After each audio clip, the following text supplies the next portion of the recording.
Well, Congress and President Trump finally signed into law the CARES Act on Friday, March 27. Now, buried within that 880-page document are three laws having to do with rental property. And so we want to cover the last one that has to do with multifamily forbearance. Before we do that, though, I want to disclose that I am not an attorney. This presentation is for educational purposes only. I am not giving legal advice. Please seek competent legal counsel before making legal and investment decisions. So Section 4023 deals with forbearance of residential mortgage loan payments for multifamily properties with federally backed loans. So the beneficiaries on this law are the multifamily properties of 5 or more units that are secured by a HUD, by a federally secured loan, HUD, Fannie Mae, or Freddie Mac. Now, the forbearance duration is for 30 days, and then you can ask for an additional 30 days, and you can ask for an additional 30 days, which gives you about 90 days total. Now, there are some requirements. One, you have to be current on your loan as of February 1st, 2020. You just have to submit a request to the loan servicer. This can be in writing or verbally. I know, though, when I've tried to call a mortgage company during this time period, I sat on hold for 2 hours and finally gave up, so probably email or fax would be your best bet. And then you have to affirm that you, the borrower, are experiencing a financial hardship during the COVID-19 emergency. Now, there's really no proof or criteria that's necessary. You just have to ask and it's yours. Very similar to the single family requirements. Now, you can submit a request for an additional 30 days, but you have to do that 15 days before the original 30 days is up. So ask today, and then in 15 days, ask again, and then another 30 days, ask again. And you can do that, basically ask 3 times for a total of 90 days.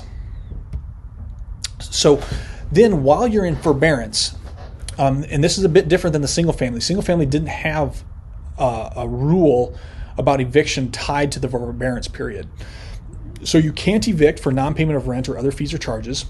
You cannot charge fees or penalties or other charges to your tenant related to non-payment of rent. It's the same thing about it's similar to the other law about the eviction moratorium. You have to give the tenant at least a 30-day notice to vacate, which that's pretty standard in the industry anyway, so there's nothing really onerous there.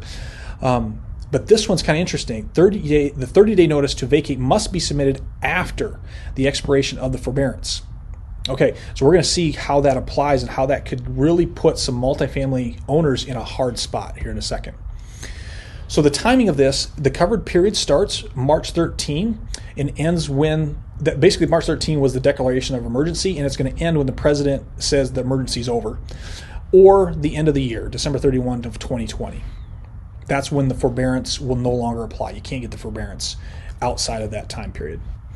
Now, how does the moratorium on evictions, the 4024, differ from this 4023, the multifamily evictions? Well, the moratorium on evictions only covers the next 120 days versus the multifamily eviction moratorium is that it covers a period of time when you're under the forbearance on your mortgage. Okay, so for example, if you don't request the forbearance until August 1st, so that's during that first 120 days, you won't be able to evict or charge fees from now until the end of July. Then, if you ask forbearance from August 1st through October 31st for that 90-day period, you won't be able to evict or charge fees basically until November 1st. Okay, so there's some strategy that has to be used here if you're going to ask for forbearance and you think you may have an eviction problem. So the conclusion, the way the law is written now, therefore, if you think you're going to ask for forbearance, do it now. Don't wait until you've eaten up that 120 days. All right, let's look at how the loan deferral on single family is different from the loan deferral on multifamily. So 4022 deals with deferral on single family, 4023 is on multifamily. So 4022 gives a total, let's go back here, a total of 360 days of forbearance to the single family up to 4 units with no late fees or penalties. 4023 gives only 90 days of forbearance to the multifamily with 5 units or more, and it's silent on late fees, penalties, or interest. Okay, so because it's silent, there's a really good chance that the banks are going to charge, even if you take the forbearance, they're going to be charging you. It's going to be expensive to do that unless Congress gives some additional guidance or clarity. So beware of that. There's an additional problem with this 4023.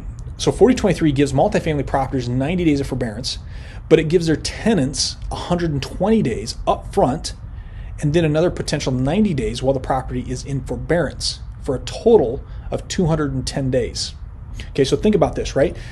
We know that 4024 gives the tenant, and I know this is confusing, but the eviction moratorium gives the tenant 4 months. Can't be evicted. But if you don't do the forbearance of your loan for multifamily during that 120 days, if you go later and do it later in the year, you could actually have another 90 days. So what that does is going to give the tenant a total of 210 days that you can't evict. It's equivalent to 7 months. So this means that the landlord cannot evict a non-paying tenant for up to 210 days, but only is able to stop paying on his or her loan for up to 90 days. This inequity is likely to force some multifamily owners into default. And the National Apartment Association is petitioning Congress to fix this problem.